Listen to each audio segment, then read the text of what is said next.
Minisita w'ebyamawulire tekinologiya n'okulungamya eggwanga Dr. Chris Baryomunsi alabudde bannabyabufuzi okwewala okukola effujjo mu kulonda okw'okujjuza ekifo ky'omubaka wa Kawempe North okugenda okubeerawo enkya. We do not want violence as we compete for political offices. We should carry out electoral activities with respect to each other. Kiridde ekiseera ekyokunoonya kalulu mu Kawempe North okomekerezebwa olunaku olw'eggulo nga poliisi yakubye amasasi okugumbula Elias Luyimbazi Nalukoola n'abawagizi b'ekibiina ky'NUP era gye bakidde nga abamu balumiziddwa n'okukwatibwa.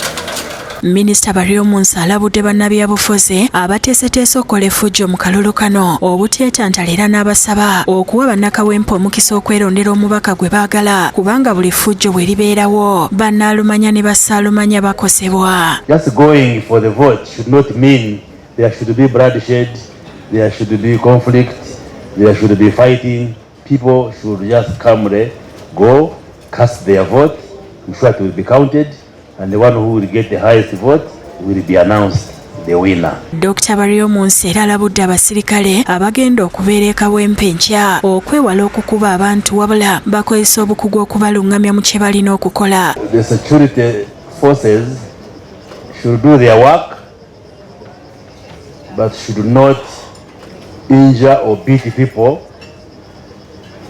who are not breaking the law. Bino abyogeredde ku mukolo ogw'okusiibulula abasiraamu ogwategekeddwa Ministry ya Tekinologiya n'okulungamya eggwanga era nga ne Minisita Godfrey Kabyang asabye abantu okweyambisa obudde buno obw'ekisiibo okwegayirira Katonda olw'ensobi ze baakola. Signifies the period where people should reflect on whatever they have done in a year and probably try to see what they have done right and what they have done wrong and rectify whatever was done wrong. Omuwandiisi ow'enkalakalira mu minisitule eno Dr. Amina Zawete alambuludde ku mulamwa ogw'okutegeka ekijjulo eky'okusiibulula abasiraamu n'asaba abantu okukyusa enneeyisa n'okusabira eggwanga. So mbakubiriza abantu bonna abatuwuliza leero nti bane omwezi guno guleme bayitako nga temuguganyuddwamu ku birungi ebigulimu.